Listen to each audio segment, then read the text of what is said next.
SwayamPrabha. Digital India. Educated India.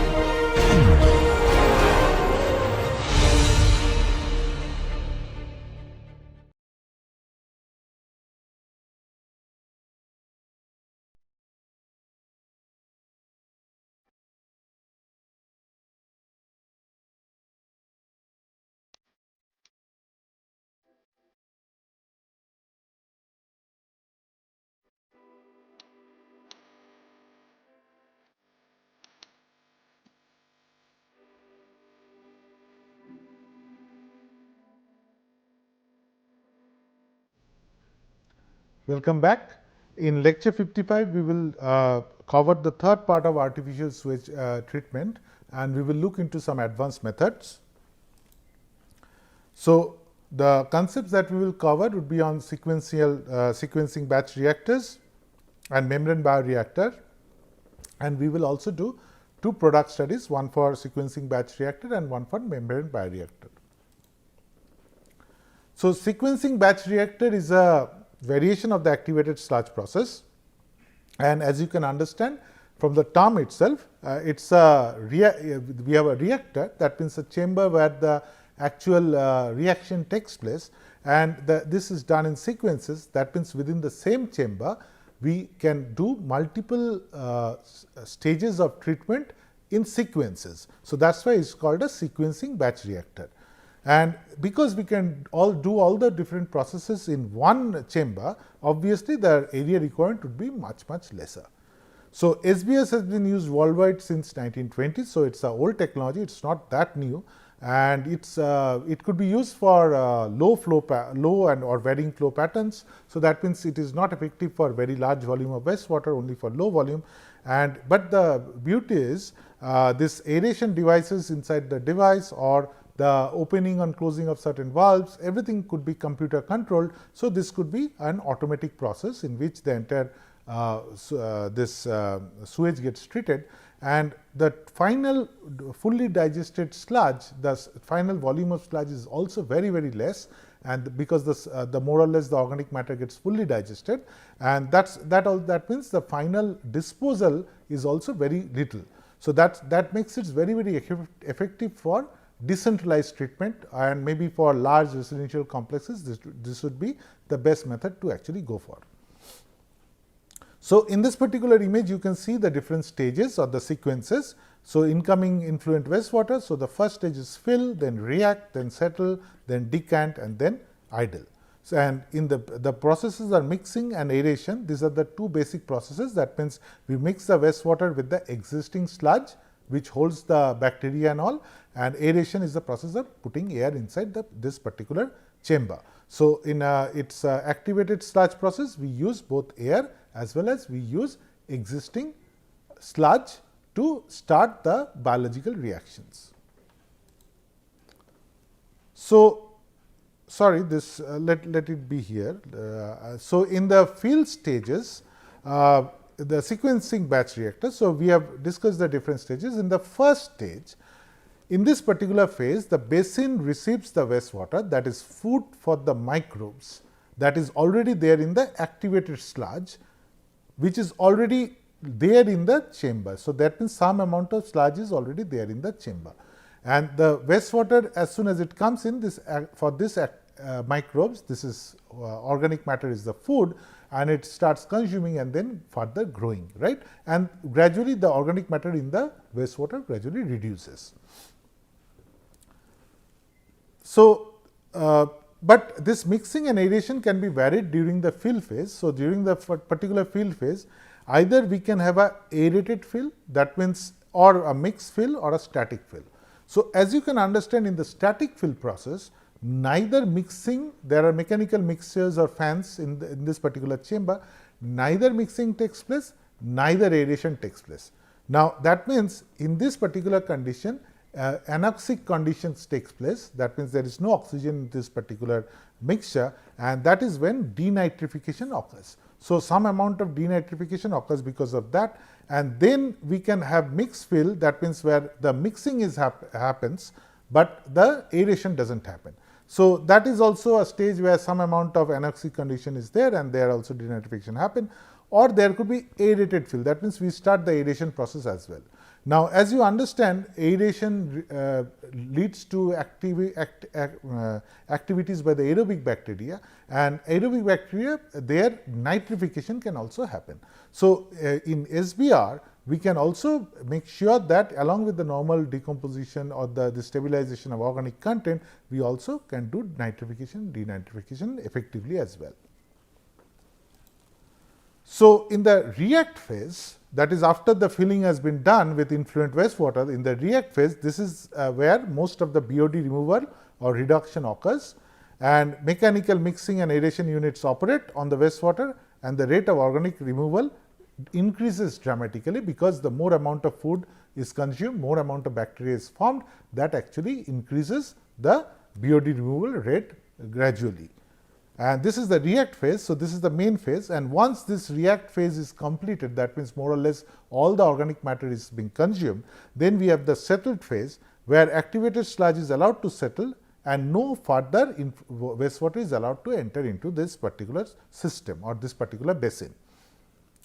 And activated sludge, because there is no flocculation, there is no mixing, there is no aeration, this sludge actually, the flock or sludge that is formed, that actually settle, and this settle as a flocculent mass, forming a distinct interface with the clear supernatant. So, that means when it settles, there is gradually this, you can see the gray matter gradually coming down, and you can see the clear supernatant or the clear liquid at the top. And finally, in the decant phase, a decanter is used to remove and remove and clear the effluent. A decanter, you can say that we can just put in one sort of device which actually scoops up the clean water from the top. That's a decanter, but actually we use valves. That means we will allow certain valves to open at certain levels, so that the upper clear liquid actually moves out of this particular chamber. So, effluent discharge valve opens, and once settled phase is finished, and then this actually removes the clear water. And because it is done like that, so that means there is no need for separate clarifiers or clarification, because already we have got settled sludge below.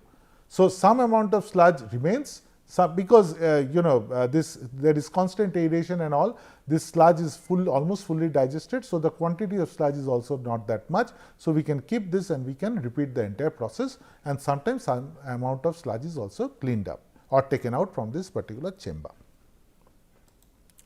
So, finally, we have the idle phase. In the particular idle phase, this is a period between the decant phase and the fill phase, and we give some amount of time for this further stabilization of this particular sludge, and this time varies as per the influent flow rate and the overall operating strategy. So, when we have a SBR, so that means a sequencing batch reactor, we also need to do some preliminary or primary treatment. So, we do have to do screening of the influent wastewater, so that we do not bring in plastics or other floating matter into the wastewater chamber, into the SBR chamber, and we also need to do flow equalization. So, for that we can have flow equalization tank, because SBRs cannot handle too much of load, and neither it can handle too much of varying flow. So, it is critical, flow equalization is critical, because the flow rates this organic loading of that, the total quantity of wastewater, the total organic loading has to be of a certain value only. So, that is what is this flow equalization is actually a mandatory process before this SBR. So, the presence of this equalization tank also reduces the size of the SBR basin. It also allows, if there are multiple basins, you can also helps if there are this equalization tank, you can actually do some amount of maintenance work on the basins, when you can keep that incoming wastewater stored in the equalization tank. Then it also allows some scum and grease removal at a single point before it enters the SBR tank. So, we can also have this scum and grease removal also done in the equalization tank, and allows for an equal volume flow into the basin, keeping the food to microorganism ratio, FM ratio, fairly stable. So, that is the quantity of food to the quantity of microorganism, this ratio has to be maintained, and this is possible only through the presence of this equalization tanks.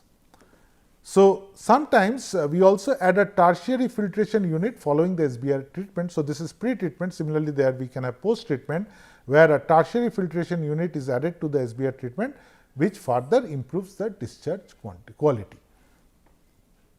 That means the decanted effluent or decanted volume could be further treated using this filtration unit. So, total suspended solid values is usually in the discharge is less than 10 milligrams per liter, and BOD level is less than 5 milligrams per liter. So, you can see, if you remember the final the discharge volumes and all, these are almost achieving that kind of levels.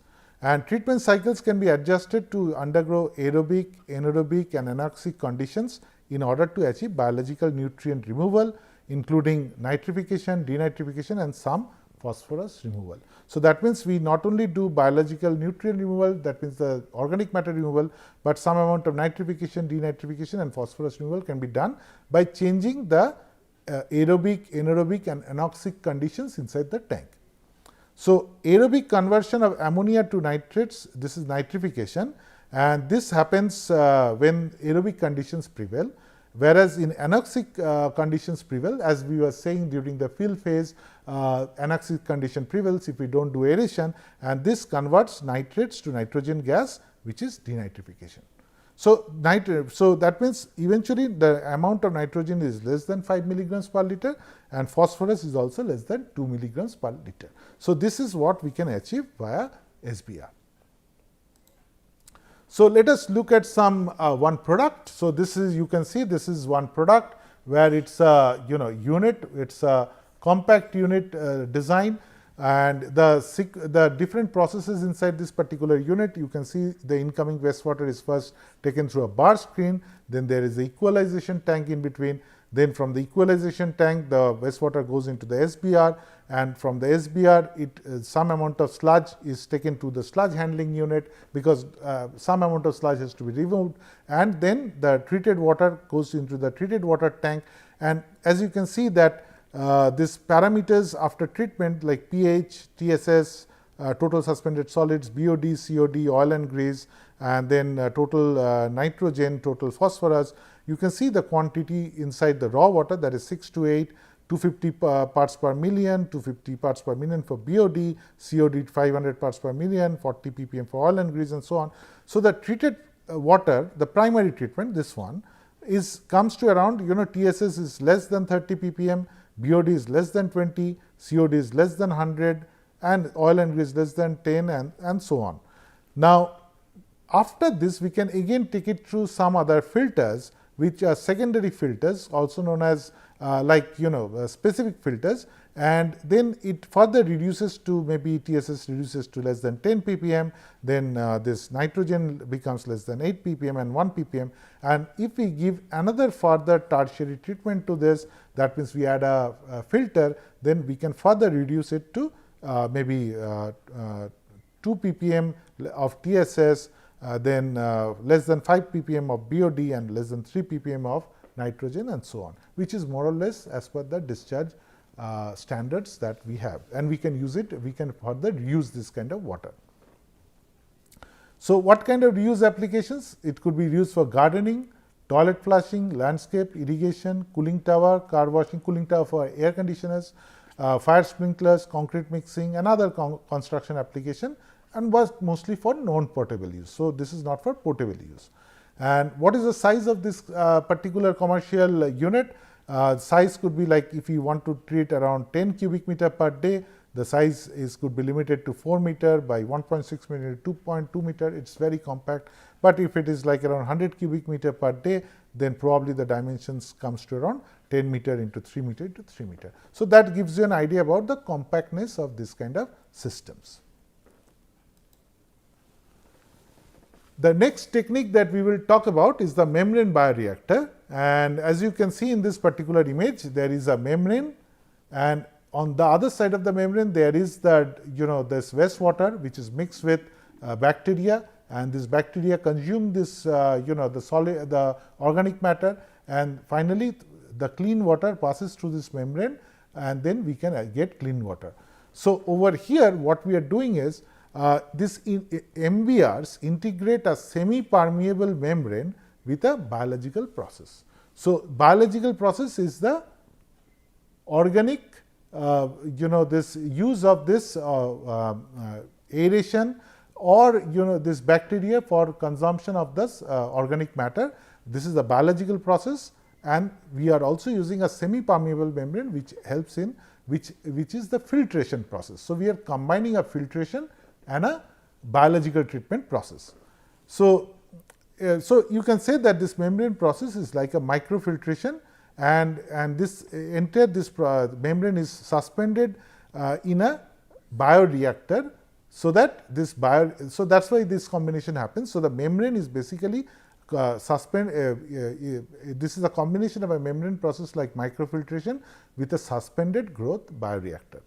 So, this is widely used in municipal and industrial wastewater treatment, and plant sizes could actually treat around 80,000 people. So, again these sizes could vary, but eventually even we can treat up till this 80,000 number of people could be the wastewater generated from this kind number of people could be treated using this MBR systems. So, membranes are submerged in an aerated biological reactor. So, sometimes it is attached with this particular bioreactor, sometimes it is separated. We will show that. So, the membrane porosity is around 0.035 microns to 0.4 microns, which is between micro and ultra filtration.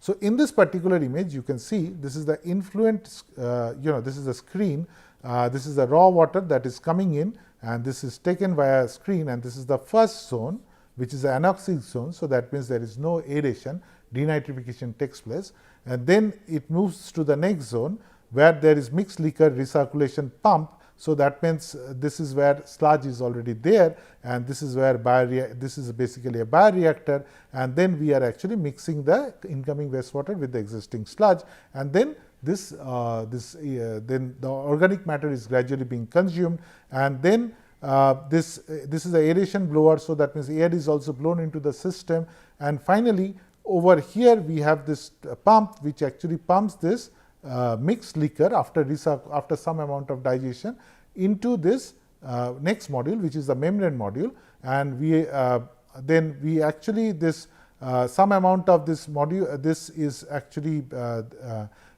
pushed through this particular membrane, and whatever water enters into the membrane, that is the treated water that is taken out. This is the and then there is a permeate pump which actually creates a vacuum or which sucks in the water through the membrane, because if there is no pressure difference between the membrane and this particular chamber where the wastewater is, then there would not be any movement of water. So, a permeate pump actually creates that negative pressure which sucks in the water via this filter units or this filtration systems.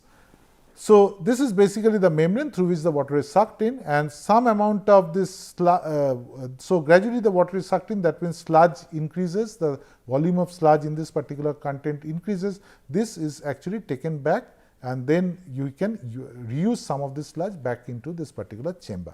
So, this entire system is a cyclic process, and then we also have air scouring blower which is used to blow air through this particular filter, so that the pores of the filter is unclogged, and this material goes back into this particular this wastewater or this mixed liquor, and then in this process the filters are also cleaned. So, there is no need for sedimentation, and biological process can operate at much higher mixed liquor concentration. So, you will see that the volume of mixed liquor, the amount of the amount of water is actually very less, and this membranes can work in very in conditions where the mixed liquor concentration is pretty high. So, similar to SBR, we also need to do some pre-treatment. So, we also have to there has to be screens and so on, and then equalization tanks has to be there, and then of course, we have to also think about the membrane arrangement. Either it could be internal to this particular chamber and submerged, or it could be external, or it is also called side stream. That means in the previous process you have shown that we have the separate chamber for the biological reactor, the biological process that is happening, the aeration as well as the organic decomposition or organic stabilization. So there you from there we are pumping the mixed liquor into that particular filtration chamber.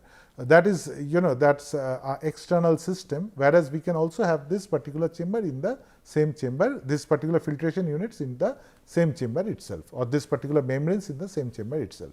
So in this image you can see that we have got two chambers. This is the incoming wastewater, this is the aeration tank where the mixing is happening, this is a biological reactor, and after that we have the this particular system.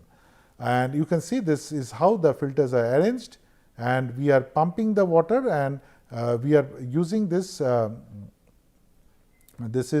we are using these two pumps. One is the permeate pump, which actually sucks in the water, and the other is for blowing the pump. The other pump is used for blowing air to unclog the pores of that particular filter. So this unclogging of pores of the filter is known as fouling and fouling control. That means first fouling happens because the pores get fouled or pores gets filled, and then we have to have control, we have to clean that. So that is fouling control. So there could be different ways of doing achieving that. So the first process is known as intermediate permeation. So where particles deposit on the membrane surface tend to diffuse back into the reactor. So sometimes when we suck in that particular from the filter, then it gets stuck. Then when that permeation process is stopped, then basically it falls back into that particular this mixed liquor. And then we have membrane backwashing, where a permeate water is pumped back to the membrane. So that means we can either put in air or water through which we can clean the filters. That means we have a backflow, and that actually cleans up this backwash. So that actually cleans up that particular membrane, or it could be via air, where pressurized air in the permeate side of the membrane is built up and released, which releases a significant pressure and then cleans up the pores as well. And in addition, we have got proprietary anti-fouling products made by several companies, which would be also used for cleaning up these particular filters. So the filters are of different shapes. As you can see in this, most of the filters that you are showing are like plate and frame kind of filters, where we can have plate of these filters, but we can have several filters like a hollow fiber filter. Like this is sort of a chamber where you can see that there are several filters inside this particular chamber, and this is put inside this particular reactor, and you can see this reactor where you can see the density of the mixed liquor. So here the sludge is density is pretty high, but again still it can get the water out via this particular this filters that we can put in. So these filters that are used as membrane bioreactors are hollow fibers, spiral wound systems, plate and frame systems, which is like a flat sheet system, or pleated filter cartridge, or tubular systems, and so on. So this is how the filters are arranged, or the membranes are arranged, and that actually is makes up the different arrangements of this membrane, makes up different kinds of filter. So MBS can be installed in residential units because these are small compact systems, but we have to make sure that because it involves sewage treatment, it may generate methane gas, so it should be away from car parking areas or other areas prone to fire. So usually it's an underground structure with compact design and completely covered, and there is no foul odor around this kind of STP where we use MBR. So the sludge generation is also very low because most of the sludge is digested. The power consumption is around 50 to 70% less compared to a conventional aerobic treatment process. And this kind of operation doesn't require monitoring and operation, and it has got extremely low maintenance, and it works well with inconsistent grey water flow and semi-automatic and automatic plant operations. So that means we can use different kind of operations. That means we can monitor them remotely as well. So this kind of operations are much more convenient, and it's environmentally safe to dispose treated sewage water on land and water. So the discharge quality is pretty good, and treated water can be used for gardening, toilet flushing, landscape irrigation, construction and so on. So, again we have this commercial unit, as you can see. The treatment, the sequence of treatment is we have wastewater collection, then there is pre-treatment which is screening, grease removal and so on. Then the water comes to the equalization tank. From there we have the anoxic tank, then the aeration tank, and then there is the membrane tank. So, these are all put together, and finally from the membrane tank we can have sludge treatment. From here we can take out the sludge, and some amount of sludge can go back, and this can go back into the anoxic tank, and the blower is there. This is to ensure aeration, and then we have the treated water that is taken out from this particular membrane tank. We have a dosing tank through which we can use chlorine and other to further for the disinfection. We can add those chemicals as well, and finally we have got treated water. So, the parameters that are you can see similar to the last SBR. We have pH, TSS, BOD, COD and so on. So, the inlet water, that is the incoming water, is 300 ppm of TSS, BOD is 300 ppm, nitrogen is 30 ppm. Once that it is treated via this MBR, you can see that TSS is less than 1 ppm, and BOD is less than 5 ppm, nitrogen is less than 3. So, more or less you can use this water, reuse this water for most of the other purposes.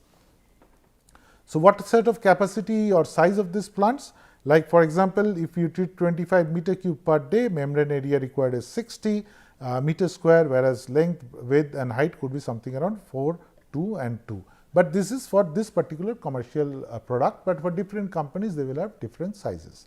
So, 150 meter cube per day, in that case the membrane area would be 360 meter square, and the size of this particular unit would be 11.2 into 2.2 into 2.2 meter.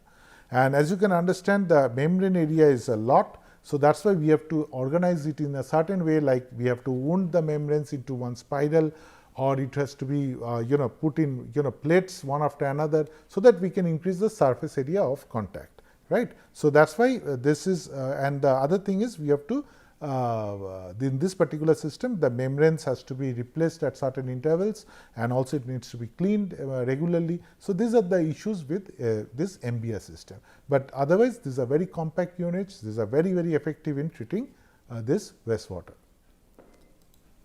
So, to conclude, SBR and MBR units require much less area compared to conventional treatment units and are appropriate for decentralized application, and the quality of the discharge is also appropriate for reuse applications. So, these are the references you can study. Thank you.